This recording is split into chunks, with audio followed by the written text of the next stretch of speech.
ओम सभी को नमस्ते। मंत्रोच्चारण। ओम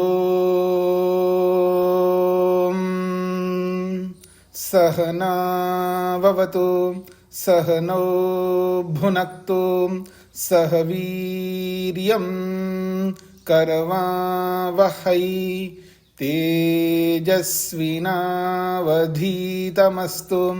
मा विद्विषावहै। ओम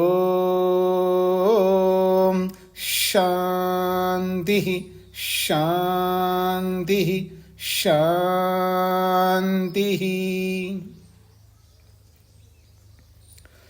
शतपथ ब्राह्मण की कक्षा संख्या 14 है। प्रथम कांड के प्रथम अध्याय को पूरा किया है और उस प्रथम अध्याय में 4 ब्राह्मण थे और पूरे चारों ब्राह्मणों को पूरा किया है। अब दूसरा अध्याय प्रारंभ हो रहा है प्रथम कांड के। तो प्रथम कांड के दूसरा अध्याय का प्रथम ब्राह्मण है। तो प्रथम अध्याय में बहुत सारी बातें आपके समक्ष आई हैं।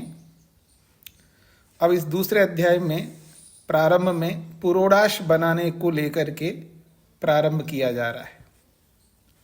याग में पुरोडाश बहुत महत्वपूर्ण हवि कहलाती है। तो आइए पुरोडाश पकाने का जो उपक्रम है, उसकी जो विधि है, उसको प्रस्तुत करते हैं। स वै कपालानि एव अन्यतर उपदधाति। स वै कपालानि एव अन्यतर उपदधाति। वह जो है कपालानि कपालों को, अन्यतर दूसरा, जो पिछले अध्याय में अध्वर्यु कार्य कर रहा था, अब उस अध्वर्यु से भिन्न, इतरा का मतलब है उस अध्वर्यु से भिन्न जो ऋत्विक होगा, वो ऋत्विक कपालों को उपदधाति रखता है। ये इसका तात्पर्य है। क्योंकि बहुत सारे ऋत्विक होते हैं। अध्वर्यु गण में 4 होते हैं, ओत्रिगण में 4 होते हैं, उद्गाता गण में 4 होते हैं और ब्रह्मगण में 4 होते हैं। 4 ऋत्विक होते हैं एक एक वेद के, 16 ऋत्विक कहलाते हैं।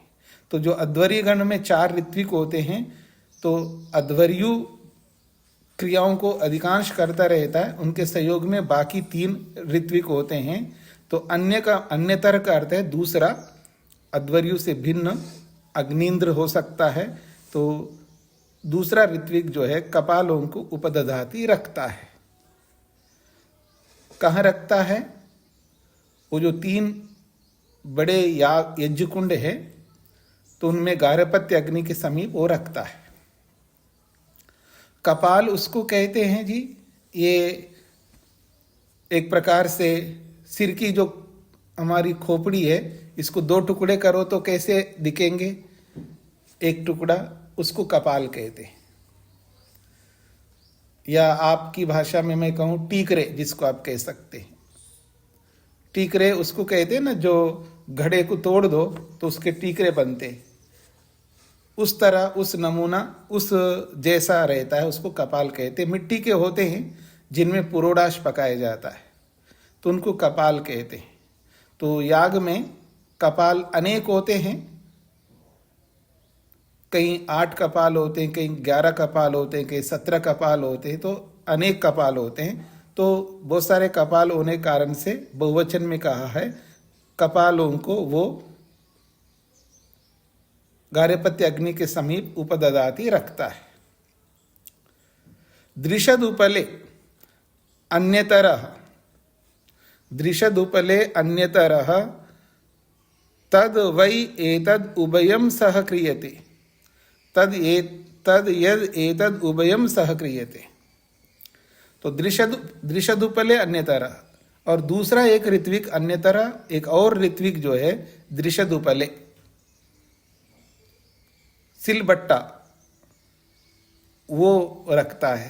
तो एक तो कपालों को रखता है और एक जो है दृश्यदुपल रखता है, ये इसका तात्पर्य है। जब ये रख रहे हैं तो दोनों एक साथ रखने चाहिए, इसलिए कहा जा रहा है कि तद्वै एतद उभयम सहक्रियते, इन दोनों को सहक्रियते एक साथ रखा जा रहा है। तद यद एतद उभयम, ये जो दो प्रकार की चीजें हैं कपाल और दृश्यदुपल, उभयम सहक्रियते, निश्चित रूप से उन दोनों क्रियाओं को एक साथ किया जाता है, ये इसका तात्पर्य है।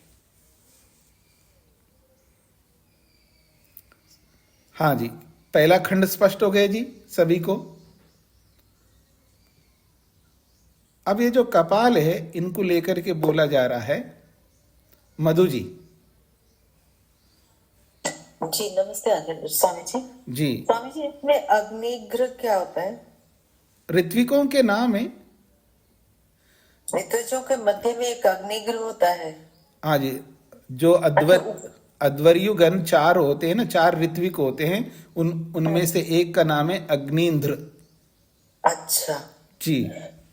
और एक है कपाल उपधान, उपघान, धान है, धान। उपधान का मतलब है रखना। जी ठीक है, धन्यवाद स्वामी जी। कपालों को उपदधाति, कपालों को रखता है जी। तो कह रहे शिरोह व एतद यज्ञस्य यत् पुरोडाशः,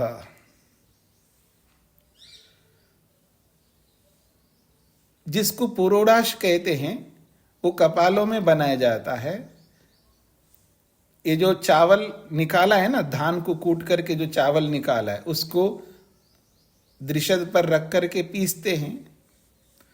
तो पीसी हुई पिट्टी जैसा आप कह सकते हो, उस पिट्टी को उस कपाल में डालते हैं तो पुरोडाश बनता है। जो आज की भाषा में मैं ये कहूँ उत्तपम जैसा बनता है, वो आटे का, पीसी हुई आटे का।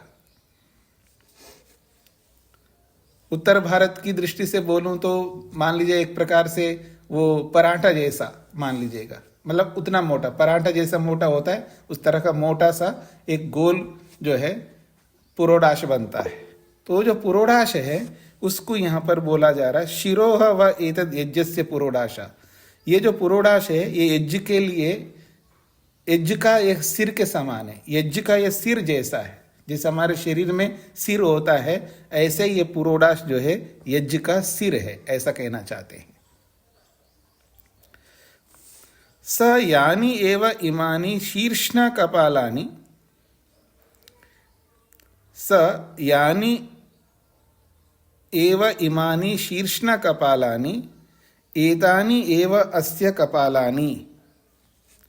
स यानी एव इमानी शीर्ष्ण कपालानि, जैसे सिर के कपाल होता है उसी प्रकार से यानी एव इमानी कपालानि, ये जितने कपाल वहाँ उपयोग में आते हैं याग में, वो कपाल जो है शीर्ष्ण, सिर के कपाल जैसे ही हैं।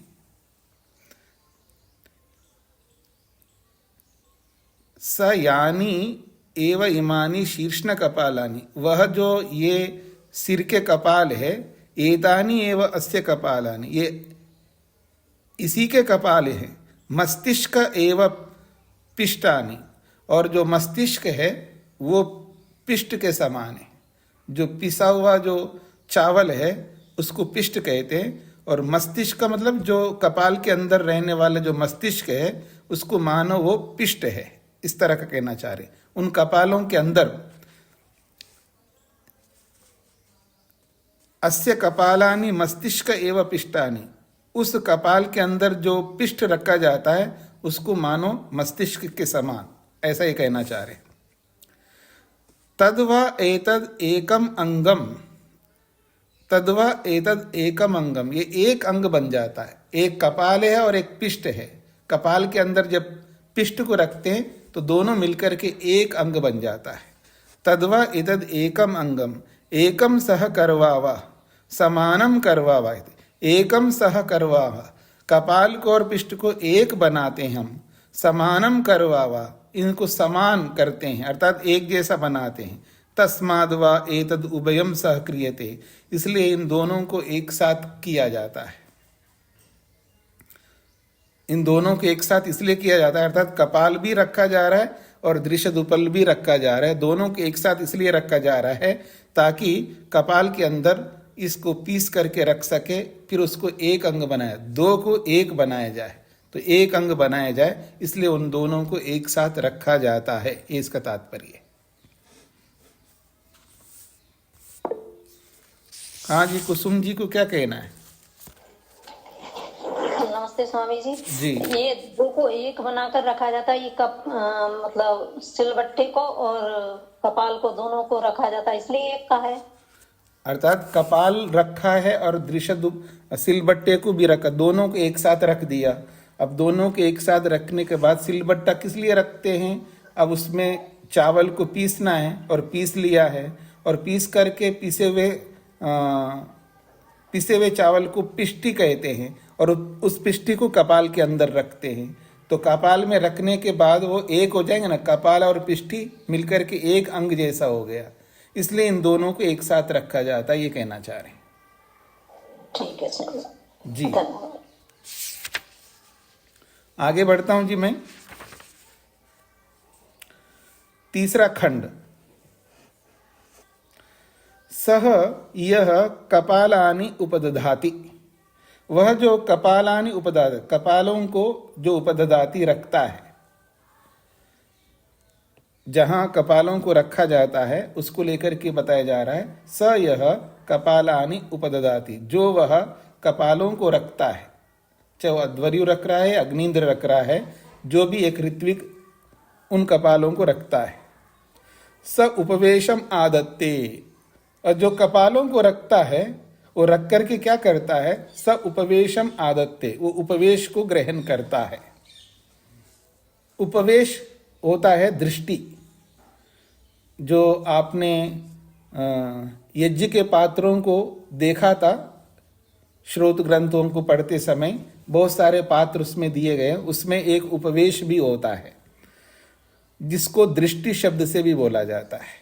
मेरी ओर देखिए, उपवेश उसको कहते हैं जैसे हाथ नुमा होता है, जैसे हाथ की आकृति होती ना, ऐसे जैसे ये हाथ की उंगलियों को मिला के रखिएगा, ऐसे आकृति की एक थोड़ी सी लंबी लकड़ी होती है, लकड़ी से बना हुआ, हाथ जैसा बना हुआ होता है, हाथ जैसा बना हुआ होता है, थोड़ा लंबा होता है, ऐसा आगे की ओर हाथ और ऊपर पीछे एक डंडा जैसा रहता है, उसको उपवेश कहते हैं, उसी को दृष्टि कहते हैं। तो जो कपालों को रखने वाला ऋत्विक है, कपालों को रख करके स उपवेशम आदत्ते, वो उपवेश को आदत्ते अपने हाथ में लेता है और लेकर के मंत्र बोलता है, दृष्टि रसी इति, तुम तो दृष्टि हो। दृष्टि रसी, ये यजुर्वेद का जो मंत्र है, वो पूरा मंत्र या नहीं है, उस मंत्र का एक शब्द या एक वाक्य कह सकते हैं, यहाँ शब्द नहीं, दृष्टि और रसी दो शब्द है ना, तो एक वाक्य बोलता है यजुर्वेद के मंत्र का, दृष्टि रसी, तुम तो दृष्टि हो, ऐसा उस उपवेश को बोलता है। यजुर्वेद के पहले अध्याय का 17वां मंत्र है जी, यजुर्वेद के पहले अध्याय का 17वां मंत्र है, दृष्टि रसी, यहां से मंत्र प्रारंभ होता है।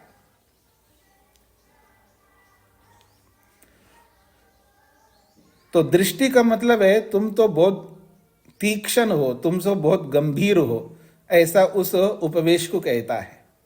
उपवेश का क्या काम होता है, मेरी ओर देखिएगा, ये जो उपवेश है, जो हाथ नुमा होता है, वो अंगारों को पलटने का काम करता है, अंगारों को निकालने का काम करता है, उसको दृष्टि शब्द से बोलते हैं, उसी को उपवेश कहते हैं। और अंगारों में हाथ लगाओ तो समझ लीजिएगा कितना गंभीर बात है, अर्थात कितने निर्भय की बात है। तो दृष्टि रसी का मतलब तुम तो बड़े निर्भीक हो, तुम तो बड़े तीक्ष्ण हो, तुम तो बहुत साहसी हो, ऐसा उस उपवेश को बोला जा रहा है अलंकारिक रूप से। स यद एनेन अग्निम धिष्णुः, स यद एनेन अग्निम धृष्णुः, क्योंकि इसी उपवेश के द्वारा अग्नि को दृष्णुम इव उपचरति।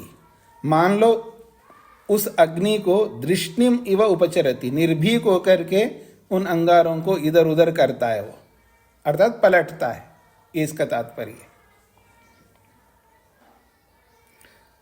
दृष्टि को ढीठ भी कह सकते हो। ढीठ का मतलब जिसको कोई परवाह नहीं है, मतलब अग्नि के बीच में जा रहा है कोई, इसका मतलब वो कितना निर्भीक है, कितना ढीठ है, उसको कोई परवाह ही नहीं है, अग्नि के अंदर प्रवेश कर रहा है, वो निर्भीक होकर के प्रवेश कर रहा है ना वो, इसका ये तात्पर्य है।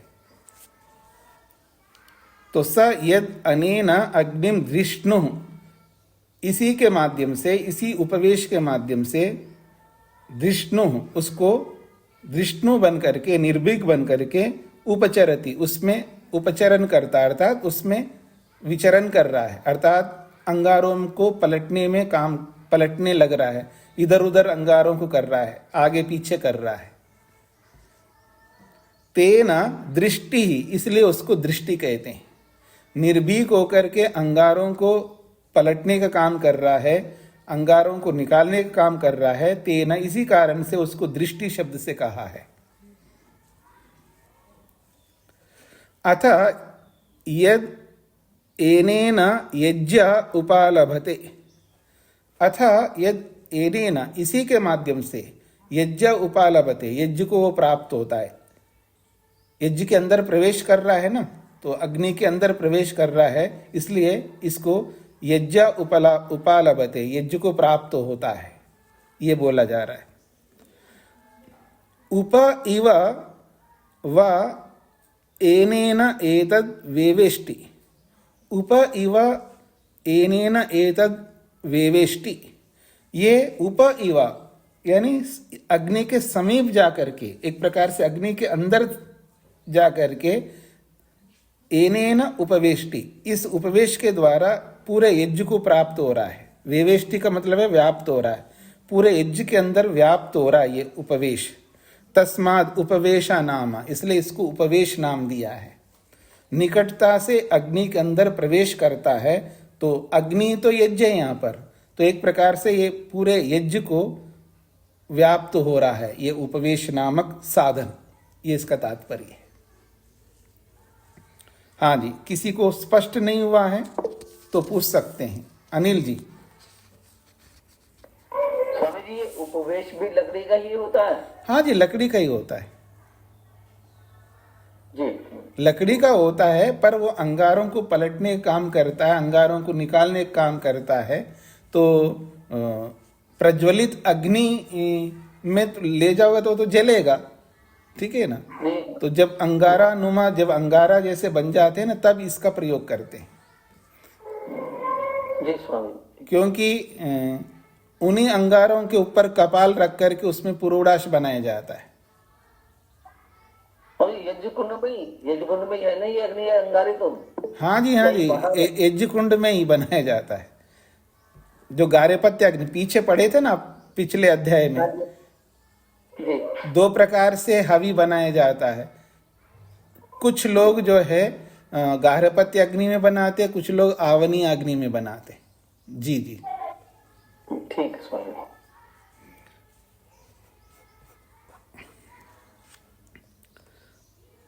तो जो यज्ञ की परिकल्पना है, साधारण लोगों में जो अग्निहोत्र की परिकल्पना है ना, अग्निहोत्र तक ही समझते हैं ना, तो उस अग्निहोत्र में ऐसा कुछ करना नहीं होता है, तो इसलिए उस अग्निहोत्र में बस केवल आहुतियां देने का ही काम करते हैं, ऐसा समझते हैं।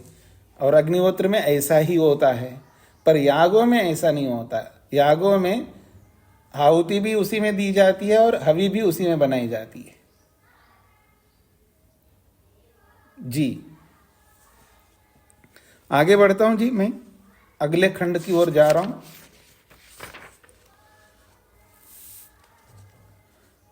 चौथा खंड है, तेना प्राचो अंगारान उदूहति, तेना, उस उपवेश के द्वारा, उस दृष्टि के द्वारा, तेना, उस दृष्टि के द्वारा, प्राचः अंगारान, प्राच अंगारम पूर्व दिशा के, प्राची पूर्व दिशा को कहते हैं ना, तो प्राचः ये षष्ठी विभक्ति का है। तो पूर्व दिशा के अंगाराम, अंगारों को, उदूहति हटाता है, पूर्व दिशा की ओर जो अंगार है उनको वहां से दूसरी ओर करता है, हटाता है एक प्रकार से। तो तेना उस उपवेश के द्वारा प्राचः अंगारान उदूहति, पूर्व दिशा के अंगारों को हटाता है। जब उसको हटा रहा होता है तब वो मंत्र बोलता है, अपाग्ने अग्निम आमादम जहि निष्क्रव्यादम सेध इति। ये उसी मंत्र का आगे का वाक्य है। दृष्टि रसी जो मंत्र था उसी मंत्र का आगे का वाक्य है, अपाग्ने अग्निम आमादम जहि निष्क्रव्यादम सेध इति। ये मंत्र का वो पद है। इति अयम व आमाद, अयम व आमाद, ये आमाद नामक अग्नि, अग्नियों के अलग अलग नाम हैं जी। अग्नियों के 6 नाम होते हैं। ये जो अग्नियां होती हैं उन अग्नियों के 6 नाम होते हैं। तो एक नाम है आमाद नामक अग्नि। तो कहते हैं इति अयम व आमाद, ये आमाद नामक अग्नि है। येन इदम मनुष्य पक्त्वा अश्नन्ति, आमाद अग्नि वो है जिस अग्नि से मनुष्य लोग, हम लोग पक्त्वा कच्चे अन्न को पका करके अश्नन्ति खाते हैं। जिस अग्नि से कच्चे आहार को पका करके खाते हैं उस अग्नि का नाम है आमाद।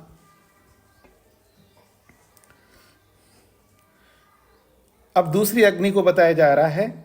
ये जो मंत्र का पद है ना, अपा अग्नि अग्निम आमादम जहि निष्क्रव्यादम, एक आमाद अग्नि बताया मंत्र के पद में और एक निष्क्रव्याद अग्नि बताई। और निष्क्रव्याद अग्नि कौन सी होती है? तो याज्ञवल्क्य कहते हैं येन पुरुषम दहंती स क्रव्याद, उसको क्रव्याद अग्नि कहते हैं। येन पुरुषम दहंती, जिससे मनुष्य को जलाते हैं मरने के बाद, जिससे पुरुष को, मरे हुए व्यक्ति को दहंती जलाते हैं, उस अग्नि को क्रव्याद अग्नि कहते हैं। एतौ एव एतद उभौ अतो उपहंति, इन दोनों अग्नियों को यहां से हटाते हैं। ये जो याग में ये दोनों अग्नियां नहीं होनी चाहिए। याग में न तो आमाद अग्नि होनी चाहिए न क्रव्याद अग्नि होना चाहिए। तो इन 2 प्रकार के अग्नियों को इस याग से हटा रहे हैं। उन अग्नियों को यहां आवश्यकता नहीं है। ये इसका तात्पर्य है।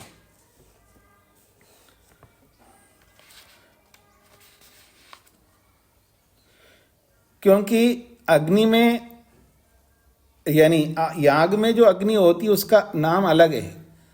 यागी या अग्नि अलग होती है। जो मनुष्य, हम सब लोग पका करके जो भोजन करते हैं, पके हुए अन्न को खाते हैं जिस अग्नि से, उस अग्नि, वो अग्नि अलग होती है। और जिस अग्नि से मनुष्य को जलाते हैं वो अग्नि अलग होती है। हाँ जी, जिस अग्नि से मनुष्य को जलाया जाता है उस अग्नि में आप पका के खाते हैं जी? नहीं खाते हैं। तो उस अग्नि में याग भी नहीं होता है। ऐसे ही जिस अग्नि में आप पका करके खाते हैं उस अग्नि में भी याग नहीं होता है। ऐसा ही इसका तात्पर्य है। तो उस अग्नि का नाम अलग रखा है इन्होंने।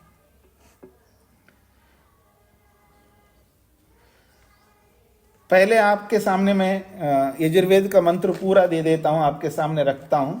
और उस मंत्र की व्याख्या में महर्षि स्वामी दयानंद सरस्वती जी ने भी 6 अग्नियां बताई है। अग्नियों के 6 नाम बताए। मंत्र है दृष्टि रसी अपा अग्ने अग्निम आमादम जहि निष्क्रव्यादम सेधा देवयजम वह ध्रुवमसि पृथिवीं दृंह ब्रह्मवनि त्वा क्षत्रवनि सजातवनी उपदधामी भ्रातृव्यस्य वधाय।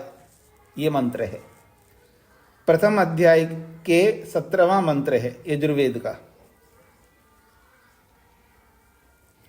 और इस मंत्र के 2 प्रकार के अर्थ स्वामी जी ने किया है। भावार्थ में पढ़ लेता हूं जी, बहुत बड़ा अर्थ है ये। सर्वशक्तिमान ईश्वर ने यह भौतिक अग्नि आम अर्थात कच्चे पदार्थ जलाने वाला बनाया है। सर्वशक्तिमान परमेश्वर ने यह भौतिक अग्नि आम अर्थात कच्चे पदार्थ जलाने वाला बनाया है। इस कारण भस्मरूप पदार्थों के जलाने को समर्थ नहीं है। भस्मरूप पदार्थों के जलाने को वो आम अग्नि समर्थ नहीं है। भस्मरूप का मतलब है जैसे मनुष्यों को जलाने वाला होता है, मनुष्य को जलाने योग्य अग्नि वो नहीं है, वो अलग अग्नि है, जिससे कि मनुष्य वो भस्मरूप पदार्थों को जलाने में वो समर्थ नहीं है, जिससे कि मनुष्य कच्चे कच्चे पदार्थों को पकाकर खाते हैं। वह आमात, उसको आमात अग्नि कहते हैं। तथा जिस करके सब प्राणियों का लाया हुआ अग्नि आदि द्रव्य पकता है, जिस करके सब प्राणियों का खाया हुआ अन्न आदि द्रव्य पकता है, अर्थात जिसके माध्यम से सभी प्राणी लोग जो भी खाते हैं उस खाए हुए अन्न को जो पकाता है वो अग्नि है जाठर अग्नि, जिसको आप जठराग्नि कहते हैं। 2 अग्नियां हो गई जी। जिस करके मनुष्य लोग मरे हुए शरीर को जलाते हैं वह क्रव्यात अग्नि कहते हैं। ये तीसरी अग्नि होगी। एक अग्नि आमात, दूसरी अग्नि जाठर, तीसरी अग्नि क्रव्यात। और जिस दिव्य गुणों को प्राप्त करने वाली विद्युत बनी है, जिसे दिव्य गुणों को प्राप्त करने वाली विद्युत बनी है, ये चौथी अग्नि है विद्युत। तथा जिससे पृथ्वी का धारण और आकर्षण करने वाला है वो सूर्य है, ये 5वीं अग्नि है। और जिसे वेद विद्या के जानने वाले ब्राह्मण व धनुर्वेद के जानने वाले क्षत्रिय व सब प्राणी मात्र सेवन करते हैं, तथा जो सब संसारी पदार्थों में वर्तमान परमेश्वर है वह 6ठी अग्नि है। वही सब मनुष्यों का उपास्य देव है। इन 6 अग्नियों में केवल परमेश्वर रूपी जो अग्नि है वही सभी मनुष्यों का उपास्य देव है।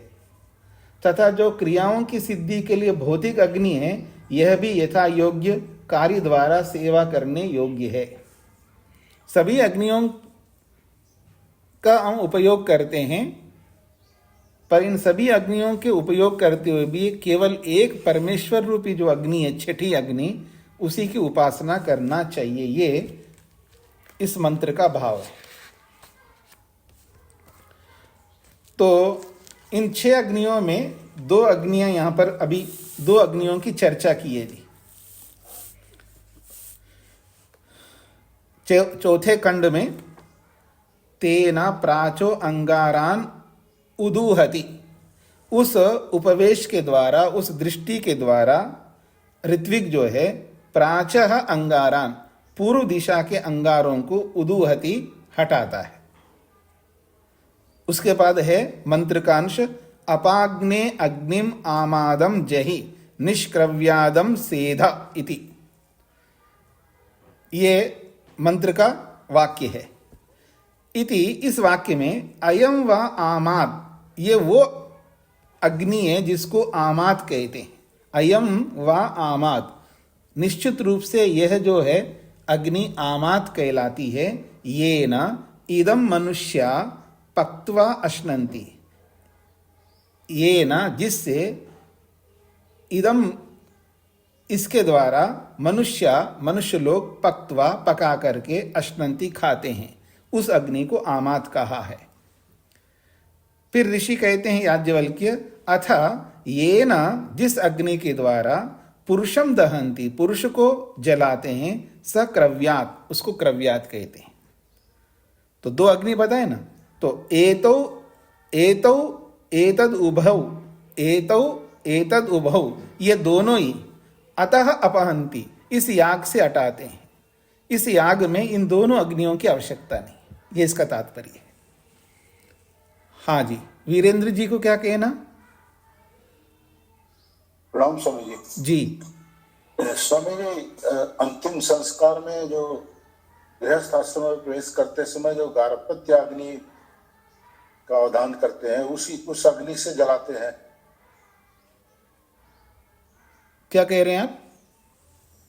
जब गृहस्थ आश्रम में प्रवेश करता है ब्रह्मचारी, जी तो गृहस्थ आश्रम में गार्हपत्य अग्नि की स्थापना करते हैं, जी, तो उसी अग्नि से अंतिम संस्कार करते हैं। ऐसा प्रतीक रूप में आजकल भी जो जलाने के लिए मृत आत्मा को लेके जाते हैं, मृत शरीर को, जी, तो मटकी में अग्नि रख के प्रतीक के रूप में लेके जाते हैं। अच्छा,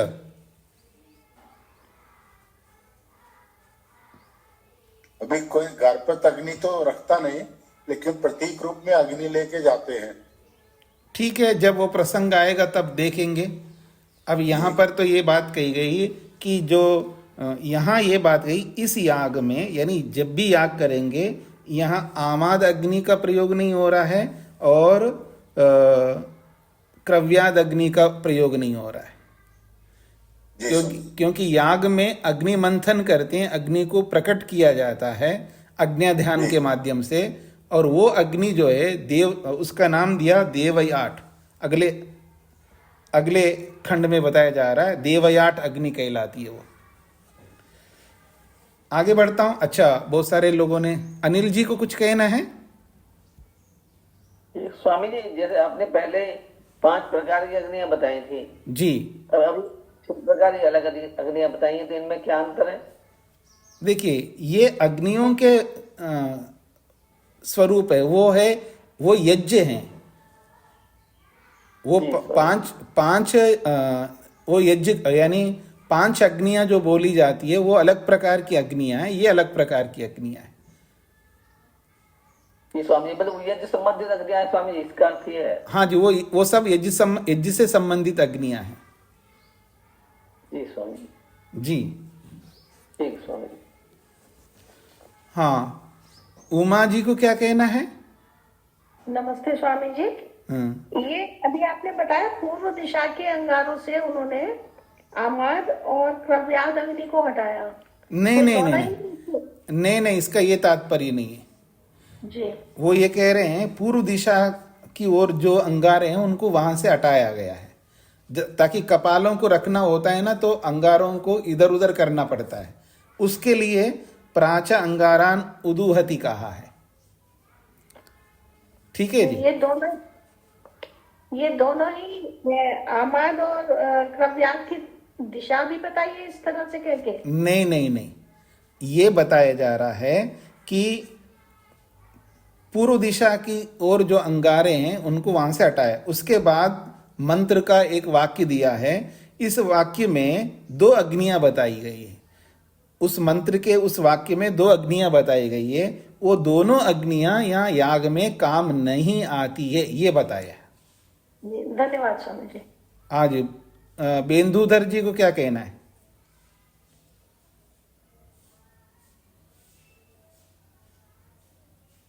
हाँ जी, बेंदुधर जी को क्या कहना? अगर आपको नहीं कहना तो हाथ हटा लीजिएगा, कहना हो तो बोलिए जल्दी। हाँ जी, कुसुम जी को क्या कहना है? स्वामी जी, क्रव्याद हिंसक प्राणियों को भी कहते हैं ना? नहीं, उस अग्नि का नाम है क्रव्याद जी। हाँ जी, सरिता जी को क्या कहना है जी? स्वामी जी नमस्ते जी। मैं बहुत बेसिक क्वेश्चन है, हवि क्या था स्वामी जी? क्या जी? हवि हवि। हाँ, हवि, आगे? हवि किसको बोलते हैं? जो हवन में डालते हैं उस चीज को? हाँ जी, जो हवन में डाला जाता है उसको हवि कहते हैं। और जो ये पुरोडाश है, ये पकाने का, जैसे आपने बताया कि मतलब चावल का आटा होता है, तो क्या ये याज्ञ में पकाया जाता है? हाँ, वो जो यज्ञ कुंड में जो अंगारे रहते हैं उसमें पकाया जाता है। तो वही जो आपने बताया कि हम जो करते हैं वो तो डिफरेंट चीज होती है, छोटे मोटे हवन जो करते हैं, तो यहाँ पर ये चीजें भी पकाई जाती है याज्ञ में? जो पकाई जा रही है वो अवन में दी जाने वाली हवि को ही पकाया जा रहा है। हम जो खाते हैं, हम जो खाते पीते हैं उसको नहीं पका रहे हैं। जो उस याग में जो डाला जाता है हवि के रूप में, उसी को जो पकाने योग्य होता है उसको उसी अग्नि में पकाते हैं और उसी में डालते हैं याग करते समय। तो वो एक तरह से मतलब भस्म हो जाता है उसके अंदर? कोई ऐसा तो नहीं कि पकाने के बाद सबको वितरित किया जाता हो? क्या भस्म होता है? मतलब जैसे चावल का आटा जैसे बताया, जी। तो वो सब हवि के रूप में वहीं पे संपन्न हो गया, वैसा तो नहीं कि पका करके सबको प्रसाद रूप में दिया जाता हो? नहीं, वो तो आप बोल रहे हैं, ऐसा कोई नहीं, प्रसंग आया नहीं यहाँ पर। अच्छा, नहीं, बस मेरे को पता नहीं था तो इसलिए मैंने पूछा। ऐसा प्रसाद के रूप में थोड़ा दिया जाएगा, ऐसा नहीं है दिया जाता। हाँ, ये अवश्य है, उसका थोड़ा सा अंश रहता है, बाकी उसको ऋत्विक गण लोग एक यज्ञशेष के नाम से खाते हैं। ऐसा कोई नाश्ता की तरह कोई नहीं खाता है। मान लीजिए इतना सा है, इतना सा बचा है पुरोडास का टुकड़ा, वो निश्चित है, एक टुकड़ा रखने का नियम है। उस टुकड़े में से जितने पुरोहित होते हैं उसको थोड़ा थोड़ा करके लेते हैं, उसको यज्ञशेष कहते हैं, वो अलग चीज है। ऐसे दूसरे आप आ गए मेरे याग में, आपको बांटा जा रहा है, ऐसा बिल्कुल नहीं होगा, ना बांटूंगा मैं।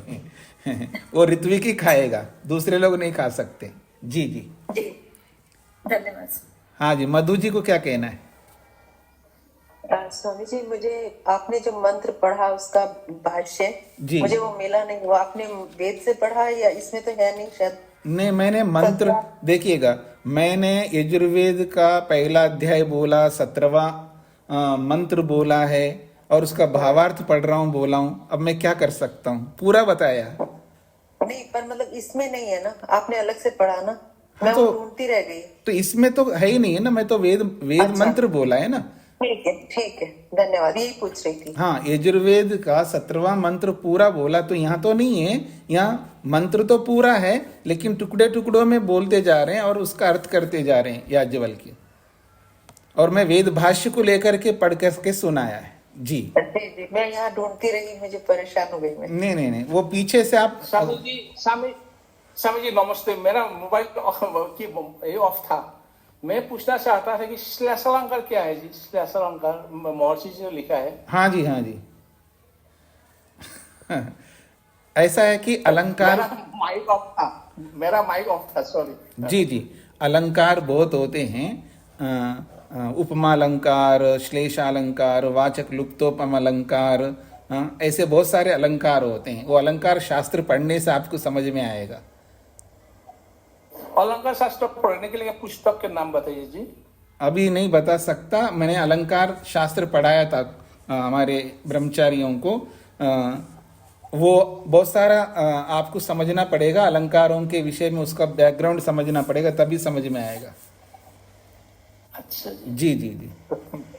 स्वामी जी, मेरा प्रश्न बीच में रह गया। जो 6 आपने अग्नि बताई उसमें से 4 मैंने लिख ली, मुझे 2 अग्नियों के नाम रह गए। चार कौन से लिखा आपने? 4 के नाम बताइए। अमर, क्रव्याद, जठराग्नि। हाँ जी। सूर्य। हाँ जी। एक और 2 और कौन सी है? ईश्वर नहीं, विद्युत। विद्युत। और अंतिम छठा जो है ईश्वर रूपी अग्नि। जी जी, धन्यवाद जी। आगे बढ़ता हूं जी मैं। तो चौथे खंड में आपने ये समझने का प्रयत्न किया है कि यहाँ पर 2 प्रकार की अग्नियों को यहाँ से दूर करने की बात कही है याग से। 5वां खंड, अथ अंगारम आस्कौति, अथ अंगारम आस्कौति। उसके बाद अंगार को आस्कौति, आस्कौति का मतलब है जहां अंगार है वहां से कुछ अंगार को उठा करके अलग किया जाता है, उसको कहा अंगारम आस्कौति। अंगार को अलग उठाकर रखता है, एक अंगार को या 2-3 अंगारों को उठा करके उस कुंड में से, यज्ञ कुंड में से जो अंगार हैं उनमें से कुछ अंगार को उठा करके, वहां से हटा करके, वो जो उपवेश है उससे ले करके अलग रखता है। इसका अर्थ है अथ अंगारम आस्कौति। जब उसमें से अंगार को हटाता है, वहां से उठा करके अलग रखता है, उस समय उसी मंत्र के अगले वाक्य को बोलता है आ देव यजम वह इति। आ देव यजम वह इति। इसकी व्याख्या करते हुए याज्ञवल्क्य कहते हैं यो देवयाट तस्मिन अविंशी श्रपयामा।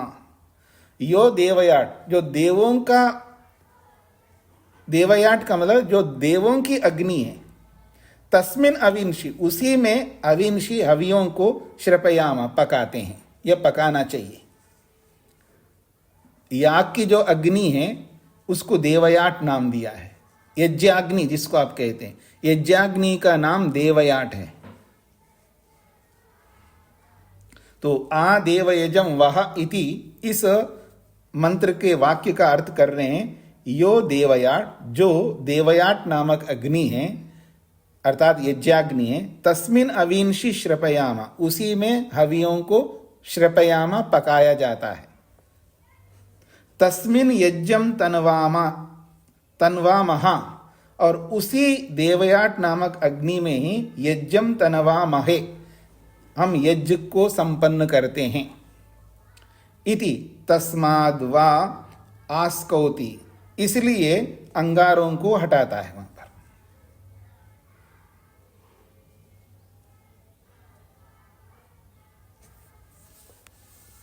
हाँ जी, तो पांचवें खंड में यह बताया गया है कि देवयाट नामक अग्नि है, उसी अग्नि में उसी अग्नि में अवियों को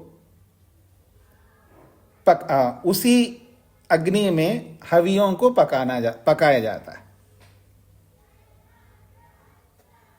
इसका मतलब ये भी समझ लेना चाहिए, ऐसा लग रहा है कि उस अग्नि में से कुछ अंगारों को हटाता है, उन अलग किए हुए अंगारों में ये हवियों को पका रहा है, ऐसा ले सकते हैं। वैसे ऐसा नहीं होना चाहिए, क्योंकि हमने श्रोत ग्रंथों में पढ़ा है उसी कुंड में, गारहपत्य अग्नि कुंड में ही हवियों को पकाया जाता है।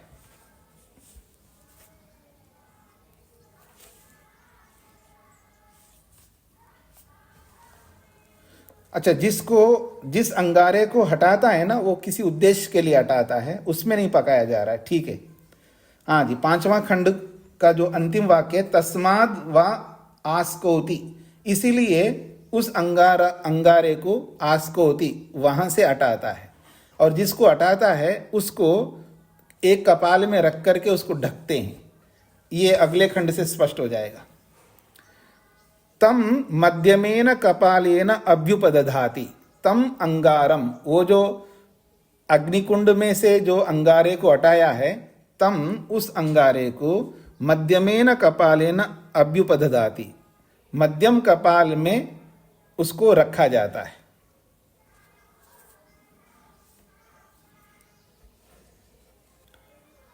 तम मध्यमेन कपालेन, उस अंगारे को मध्यम कपाल के माध्यम से उपदधाति, उसको ढक करके रखते हैं उस अंगारे को।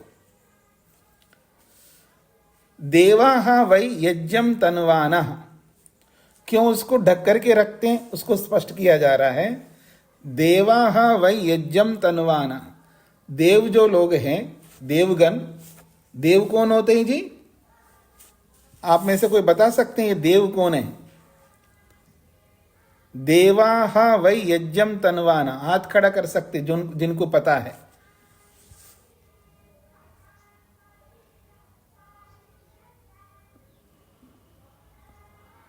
हाँ जी, वीरेंद्र जी बताइए। प्रणाम स्वामी जी। हाँ जी। देवयाट देव यानी जो केवल सत्य ही बोलते हैं। वो कौन है, यही तो प्रश्न है।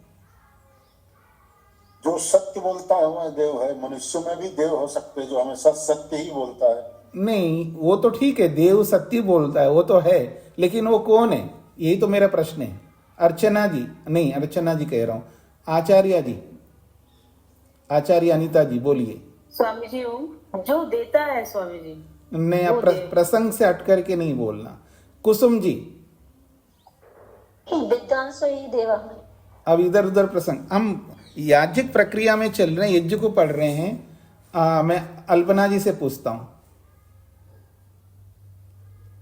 नमस्ते स्वामी जी। हाँ जी। स्वामी जी, वैसे तो ईश्वर ही होगा जो सत्य मायने में देव नहीं, है। नहीं लेकिन देखिएगा, जो विद्वान है उनको भी, या योगी जन है, नहीं इधर तो उधर, सभी इधर उधर जा रहे हैं। ऐसा है, ये देव वो है यजमान, यहाँ देव जो है यजमान है। ये जो यजमान है ना, वो संकल्प करते हैं ना, देव बन जाते हैं, और वो देव बन करके तो यज्ञ को करते हैं। सत्यम वही देवा, ये तो सही बात है जो आप लोगों में से वीरेंद्र जी ने बताया है, पर जब वो संकल्प लेता है वो सत्य को प्राप्त होता है। अब संकल्प ही हो गया, वो सत्यनिष्ठ हो गया, इसलिए वो देव हो गया। और वही यजमान रूपी देव जो है यज्ञ को विस्तार करते हैं। यज्ञ का विस्तार करने वाले देव लोग हैं, वो कौन होते हैं, यजमान ही तो होते हैं। अब स्पष्ट हो गया सभी को जी। तो देवाः वै यज्ञम तनवाना, जैसे देव लोग यज्ञ को विस्तार करने लगे तो कहते हैं ते असुर रक्षसेभ्य आसंगात विभयान चक्रुः। जो देव लोग यज्ञ का विस्तार करने लगे तो असुर रक्षसेभ्य, जो असुर प्रवृत्ति के राक्षस लोग हैं, उनके संगति से विभयान चक्रु, भय को उत्पन्न होने लगे। क्योंकि उनके संगति में असुर लोग भी आते हैं ना, देवों के संगति में कहीं ना कहीं छिपे रहते हैं असुर लोग, तो उन असुरों से वो भयभीत होने लगे। इसका ये तात्पर्य। तो देवाः वै यज्ञम तन्वानः ते, वो दो देव है, असुर रक्षसेभ्य, जो असुर रूपी राक्षस लोग हैं, वे उन लोग असुर रूपी राक्षसों से आसंगात, उनके संगति से विभयान चक्रुः, भयभीत होने लगे। कभी असुर आकर के हमारे साथ न जुड़े, क्योंकि असुर आकर के जुड़ते ही वो विनाश करने वाले बन जाएंगे, यज्ञ का विस्तार करने नहीं देंगे। इसलिए उन असुरों से वो भयभीत होने लगे। भयभीत होकर के कह रहे हैं नेत नो अदस्तात नाष्ट्र रक्षांसी उपोतिष्ठान। नेत नो, ऐसा ना हो, नेत नो का अर्थ है ऐसा ना हो कि अदस्तात, नीचे से, नाष्ट्रा रक्षांसी, ये विनाशकारी राक्षस लोग हैं, उपतिष्ठात, कहीं नीचे से, अर्थात कहीं दाएं बाएं से, बोलते हैं ना, कहीं ना कहीं से आ जाता है ना राक्षस, तो अधस्तात का मतलब है नीचे से, कहीं नीचे से ये राक्षस आकर के हमारे पास बैठ ना जाए। इति अग्निर्हि रक्षसाम अपहंता, इसलिए ये जो अग्नि जो है इसका एक ही काम है, रक्षसाम अपहंता, ये राक्षसों को मारने वाली होती है। तस्माद एवं उपदधाति, इसलिए उस अंगारे को ढक कर के रखता है। अंगारे को ढकने का क्या मतलब है? तो इस ढकने को लेकर के एक कहानी बता दिया है कि ये अग्नि वो अग्नि है जिस अग्नि से देव लोग यज्ञ का विस्तार करते हैं, और यज्ञ का विस्तार करने के लिए वो अग्नि है, कहीं राक्षस आकर के घेर ना ले उसको, क्योंकि राक्षस जो है वो याग को संपन्न होने नहीं देते। और ये अग्नि जो है वास्तव में राक्षसों को मारने वाली होती है।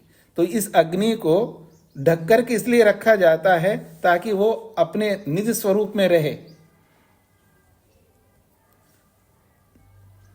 तस्मादेवं उपददाति, इसलिए कपाल से उसको ढक कर के रखते हैं। तद यद एषः एव भवति न अन्यः, तद यद ऐसा एव भवति, ये वही होता है, न अन्य, कोई दूसरा नहीं होता है। अर्थात ये वही अग्नि होता है जो राक्षसों को मारने वाला होता है, क्योंकि ये यजुष्कृतः, एष ही यजुष्कृतः, ये यजुष्कृत है, यानी यजु के द्वारा संस्कृत किया गया है, क्योंकि यजुर्वेद के मंत्र के द्वारा इसको संस्कृत किया जाता है ना, उस अग्नि को अज्ञाधान करके वेद मंत्रों के माध्यम से उस अग्नि को संस्कृत किया जाता है। इसलिए वो अग्नि कैसी अग्नि है? यजुष्कृतः, संस्कृत की हुई अग्नि है। और मेद्यः, वो पवित्र है। तस्मात् मध्यमेन कपालेन अभ्यु उपदधाति, इसलिए कपालों के बीच में से किसी एक कपाल को लेकर के उसको अभ्युपदधाति, उसको ढका जाता है, ढक लिया जाता है, ये इसका तात्पर्य है। हाँ जी, ये स्पष्ट हो गए जी। छठे खंड में क्या बताया जा रहा है?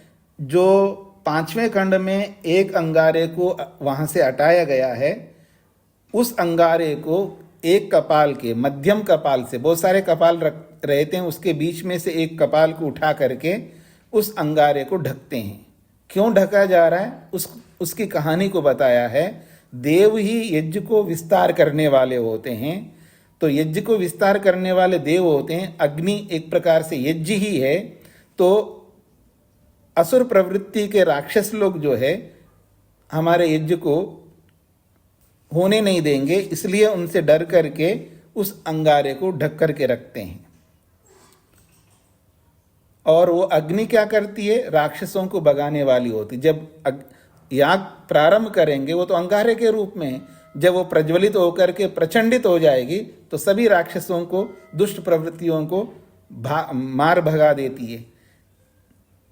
इसलिए उस अग्नि को यहाँ पर छुपा करके रखा जा रहा है, क्योंकि वो यजुष्कृत है, वो पवित्र है, वो मेद्य है। ये इसका अभिप्राय है।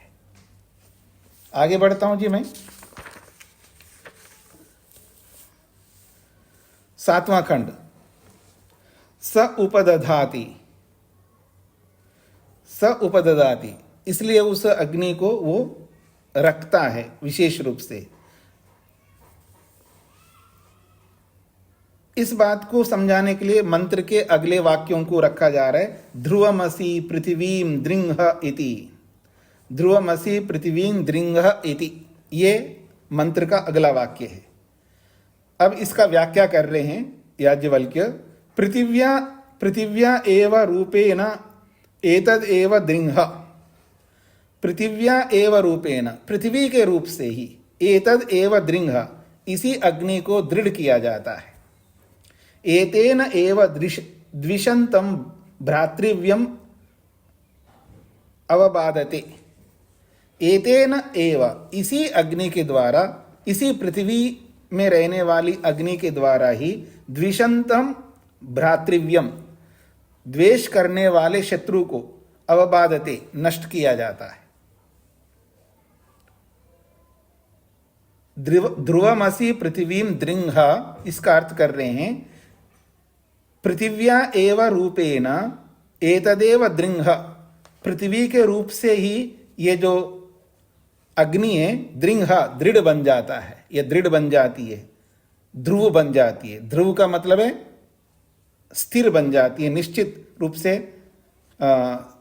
मजबूत बन जाती है। एतेन एव, इसी अग्नि से द्विषंतम भ्रातृव्यम, द्वेष करने वाले शत्रु को, अवबाधते, मार दिया जाता है, नष्ट किया जाता है। इसको बोलने के बाद मंत्र के अगले वाक्य को बोला जा रहा है। ब्रह्मवनित्वा क्षत्रवनि सजातवनि उपदधामि भ्रातृव्यस्य वधाय, यहां तक पूरा वाक्य हो गया। भ्रातृव्यस्य वधाय इति। अब इस मंत्र के वाक्य को याज्ञवल्क्य समझा रहे हैं। बहुवी वै यजुषु, बहुवी वै यजुषु, बहुत अधिक यजुषु, यजुर्वेदीय मंत्र हैं जिनके माध्यम से आशी ही प्रार्थनाएं की जाती हैं। बहुवी वै यजुषु, बहुत सारे यजुर्वेदीय मंत्र हैं जिनके माध्यम से आशी, आशीर्वाद के लिए अर्थात प्रार्थनाएं की जाती हैं। क्या प्रार्थनाएं की जाती है? तद ब्रह्म च क्षत्रम च आशास्ते। ब्रह्म ब्राह्मण के लिए, क्षत्रम क्षत्रिय के लिए, आशास्ते प्रार्थना की जाती है। उभय वीर्ये, क्योंकि ब्रह्मत्व में और क्षत्रियत्व में बहुत वीर्य होता है, बहुत सामर्थ्य होता है, उसके लिए प्रार्थना की जाती है। उभय वीर्ये, दोनों में वीर्य होता है, दोनों में सामर्थ्य होता है, ब्राह्मण में भी और क्षत्रिय में। फिर कहा है सजातवनी इति, मंत्र में जो सजातवनी आए ना, सजातवनी का अर्थ कर रहे हैं भूमा वही सजाता, भूमा ही सजाता है। भूमा का मतलब है बहुत अधिक। तद भूमानम आशास्ते, उस भूमा को ही यहां पर लेकर के प्रार्थना की गई है। और वो भूमा क्या है? वैश्य, क्योंकि वैश्य के बाद पास में बहुत अधिक धन होता है। तो कह रहे हैं भूमा वही सजाता, भूमा को ही यहां सजाता बोला है मंत्र में। तद भूमानम आशास्ते, क्योंकि वो बहुत अधिक है, बहुत अधिक धनवान है, उस धनवान की भी प्रार्थना की जा रही है। उपदधामी, इसलिए उस अग्नि को इस तरह सुरक्षित रखा जा रहा है जिससे ब्राह्मणत्व को, क्षत्रियत्व को, वैश्यत्व को हम बनाए रखे, क्योंकि देश में, समाज में इन तीनों की बेहद आवश्यकता है। और भ्रातृव्यस्य वधाय इति, भ्रातृव्यस्य वधाय जो मंत्र में आया है, इसका क्या अर्थ है? तो कह रहे हैं यदि न अभिचरेद, यदि उ अभिचरेद, यदि न अभिचरेद, यदि उसको मारो शत्रु को, यदि ना मारो। न अभिचरेद का मतलब है यदि उस शत्रु को ना मारो, यदि अभिचरेद या मारो। अमुष्य वधाय इति ब्रूयाद, अमुक शत्रु को मारने के लिए ये तो बोलो मंत्र, ये अलग बात है शत्रु नहीं है तो नहीं मारोगे, और शत्रु है तो मारोगे। लेकिन शत्रु हो या ना हो, लेकिन ये तो बोलना ही है कि भ्रातृव्यस्य वधाय, इसका ये तात्पर्य है। तो भ्रातृव्यस्य वधाय इति, इसको खोल करके समझा रहे हैं यदि न अभिचरेद, यदि शत्रु को ना मारो, यदि वो अभिचरेद या मारो। तो अमुष्य वधाय, अमुक शत्रु को मारने के लिए ये ब्रूयात, इस वचन को आपको बोलना ही होगा। इसलिए अभिनीतम एव सव्यस्य पाने अंगुल्या भवति। सव्यस्य पाने अंगुल्या, बाएं हाथ की अंगुली से अभिनीतम एव भवति, उस कपाल को ढका हुआ ही होता है। अर्थात ढके अंगारे के ऊपर जो कपाल से ढकते हैं ना, तो बाएं हाथ की एक उंगली उस कपाल के ऊपर रखा ही रहना चाहिए, ये इसका तात्पर्य है, ताकि वो अग्नि सुरक्षित रहे। वो अग्नि ब्रह्मत्व के लिए, क्षत्रियत्व के लिए, वैश्यत्व के लिए प्रतिनिधि है। ये तीनों सामर्थ्यों को बढ़ाने वाली अग्नि है, ये इसका तात्पर्य है। हाँ जी, किसी कुछ कहना है इस 7वें खंड में? अनीता जी आचार्य जी। हाँ, आप वो दिखा रहे हो उपवेश, बहुत बढ़िया है। उसका चित्र भेज दीजिएगा आप, तो सब लोग देख लेंगे ठीक तरह जी। हाँ, मधु जी को क्या कहना है? स्वामी जी यहाँ कहा सजातीय धन है, सजातीय धन क्या है? क्या सजातीय धन है? ऐसा कहने से धन को आशीर्वाद देता है क्योंकि सजातीय धन है। वो हिंदी में पढ़ रहे हैं क्या आप? जी, हिंदी भी देख लेते हैं थोड़ी थोड़ी। हाँ, नहीं वो मेरे को नहीं पता हिंदी का। इसका तात्पर्य ये है कि भूमा वही सजाता, अत्यधिक को सजाता का। संस्कृत में मैं पढ़ रहा हूँ ना, तो भूमा, जी मैं वहां से ले लूंगी। हाँ जी, भूमा वही सजाता का मतलब है, सजाता किसको कहते हैं? भूमा को कहते हैं। और ये भूमा का मतलब है अत्यधिक। तो अत्यधिक जो स्थिति है वो वैश्य के पास में अत्यधिक धन होता है, इसलिए वो वैश्य बनता है। क्योंकि दो ही बताया ना, एक क्षत्र को बताया, एक ब्रह्मत्व को बताया, और क्षत्रिय वैश्यत्व को बताया नहीं है, उसको भूमा शब्द से बताया। हाँ जी, सरिता जी को क्या कहना है? स्वामी जी, एक बार आप कह रहे थे कि संस्कृत सिखाने के लिए आप क्लास शुरू कर सकते हैं। मैंने ये नहीं कहा मैं क्लास शुरू कर सकता हूँ, मैंने ये कहा जिनको पढ़ना हो, काफी पैसा खर्च करना होगा उनको, पढ़ने वालों को, तो उनके लिए मैं अध्यापक दूंगा, ये बोला है। व्यवस्था कर सकते हाँ, व्यवस्था कर सकता हूँ, अध्यापक की व्यवस्था कर सकता हूँ, ये बोला है। एक व्यक्ति के लिए नहीं कर सकता हूँ, कई लोग मिल जाएं और फिर खूब पैसा दे उनको पढ़ाने वाले को, तो वो पढ़ा सकते हैं ऑनलाइन से, ये मैंने बोला है। ठीक है स्वामी जी, कितना कुछ है तो मुझे वो तो वही पढ़ाने वाले ही बता पाएंगे, पढ़ाने वाले बताएंगे कि कितना लेंगे वो।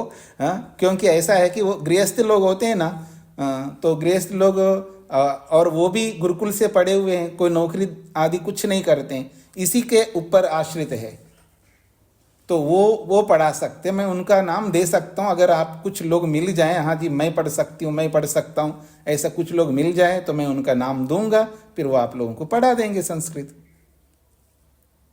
जी ठीक है स्वामी, जी ऐसा जी। हो तो बताइए। नहीं, मैं तो बता चुका हूँ, आप लोगों को बताना होगा कि हम इतने लोग हो गए जी, इतने लोग हो गए जी, इतने लोग हम पढ़ना चाहते हैं, आपको मेरे को बताना होगा, फिर मैं व्यवस्था करूंगा। जी, अनिल जी को क्या कहना है? स्वामी जी में दूसरी लाइन में और फिर लास्ट में आया हुआ है भ्रातृव्यस्य, यहाँ भ्रातृव्यस्य का अर्थ क्या है? भ्रातृव्य कहते हैं शत्रु, भ्रातृव्य का अर्थ होता है शत्रु। हाँ जी, भ्राता तो भाई को कहते हैं स्वामी जी। पूरा थोड़ा स्पष्टता से बोलिए, मेरे को नहीं समझ में आया। स्वामी जी जो भ्राता कहते हैं, भ्राता तो भाई को कहते हैं। भ्राता तो भाई को कहते हैं, लेकिन यहाँ भ्राता नहीं है ना, भ्रातृव्य है। जी जी हाँ। अब इस भ्रातृव्य को समझने के लिए आपको व्याकरण पढ़ना होगा। जी, भ्रातृव्य का अर्थ होता है शत्रु, भ्राता का अर्थ होता है भाई, भ्राता अलग है, भ्रातृव्य अलग है। ठीक है स्वामी जी। जी जी, तो मैं इसको यहीं पर विराम देता हूं जी। ओम शांति शांति शांति।